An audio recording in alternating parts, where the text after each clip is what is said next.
안녕하세요. 여러분, 우리는 모두 어딘가에 속해서 살아가죠. 그게 가족이든 직장이든 동네, 이웃이든 말이에요. 그런데 한번 생각해 보세요.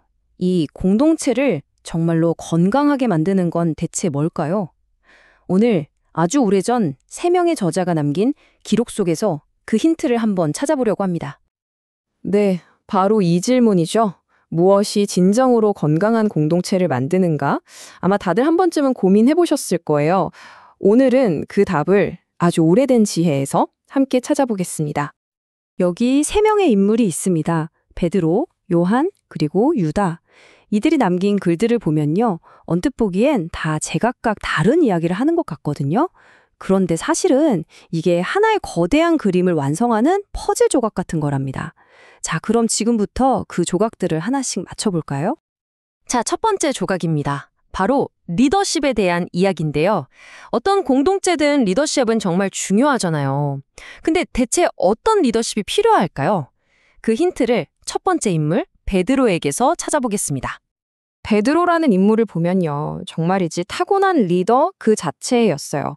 주변 동료들한테 존경도 한 몸에 받았고 마음만 먹으면 얼마든지 권력을 휘두를 수 있는 그런 위치에 있었죠. 그런데 정말 놀랍게도 그는 완전히 다른 길을 선택합니다. 그러니까 그냥 종교계의 보스 같은 존재가 될 수도 있었단 말이에요. 하지만 베드로는 그런 길을 가지 않았습니다. 오히려 특권 대신 고난을 택하고 그 엄청난 영향력 속에서도 겸손함을 잃지 않았죠. 한마디로 섬김이라는 완전히 새로운 방식으로 리더십을 재정의한 겁니다.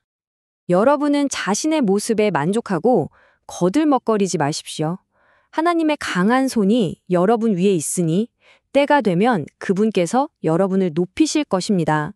바로 이 구절이 베드로의 핵심 메시지를 정말 잘 요약해 주는 것 같아요.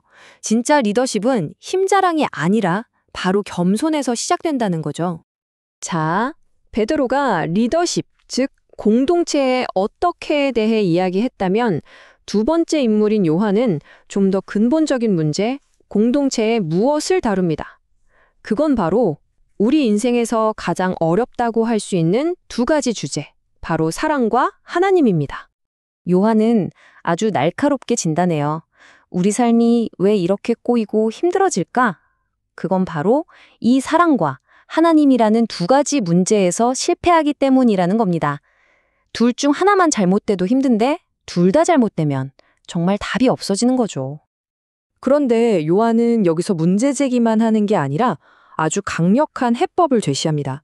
그게 뭐냐면 바로 예수라는 한 인물 안에서 이 도저히 풀리지 않을 것 같던 하나님과 사랑이라는 두 문제가 완벽하게 그리고 뗄 수 없게 하나로 연결된다는 거예요. 이게 정말 흥미로운 지점인데요. 한번 보세요. 제대로 사랑하려면 하나님을 제대로 섬겨야 한대요. 그리고 반대로 하나님을 제대로 섬기려면 제대로 사랑해야 한다는 거죠. 와, 이거 완전 때려야 뗄 수 없는 관계잖아요? 마치 완벽한 하나의 고리처럼 맞물려 돌아가는 겁니다. 결국 요한이 하고 싶었던 말의 핵심은 이거예요. 당시 사람들이 하나님과 사랑을 자기들 멋대로, 자기 편한 대로 정의하려고 했던 거죠.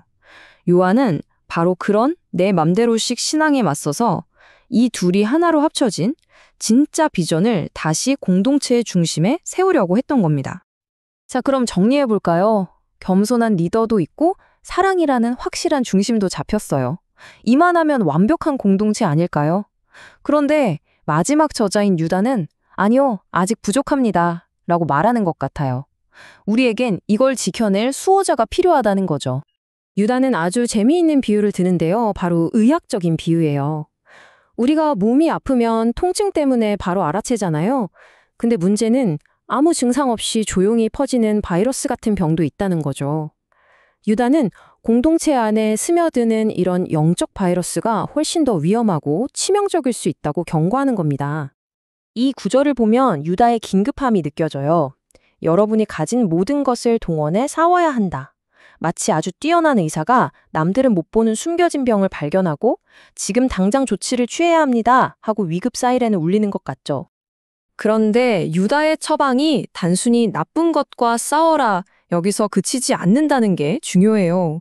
그렇게 외부의 위협에만 집중하다 보면 자칫 편집증에 빠질 수 있잖아요.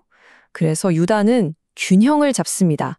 외부를 경계하는 동시에 먼저 우리 내부를, 우리 자신을 믿음과 사랑, 기도로 튼튼하게 세우라는 거죠. 정말 현명한 처방 아닙니까? 자, 이제 베드로, 요한, 유다라는 흩어져 있던 퍼즐 조각들이 다 모였습니다.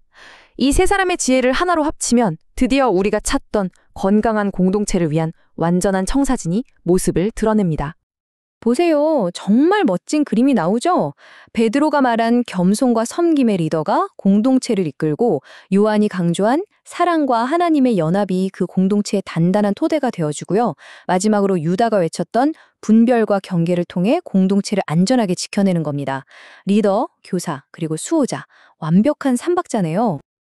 그리고 여기서 우리가 절대 놓치지 말아야 할 핵심이 있습니다. 이 세 가지는요, 뭐 하나만 고르는 선택지가 아니라는 거예요. 이 셋은 서로 맞물려 돌아가는 톱니바퀴와 같습니다. 어느 하나라도 빠지면 이 공동체라는 기계는 삐걱거리거나 멈춰버리겠죠. 이 모두가 함께 있어야만 비로소 건강하고 회복력 있는 공동체가 될 수 있는 겁니다. 자, 이제 마지막 질문을 여러분께 던지며 마무리할까 합니다. 이 수천 년 전의 지혜, 이 청사진을 오늘날 우리의 공동체, 그러니까 여러분의 가정, 여러분의 직장, 여러분이 속한 바로 그곳에 적용한다면 과연 어떤 변화가 일어날까요? 한 번쯤 깊이 생각해 볼 만한 질문인 것 같습니다.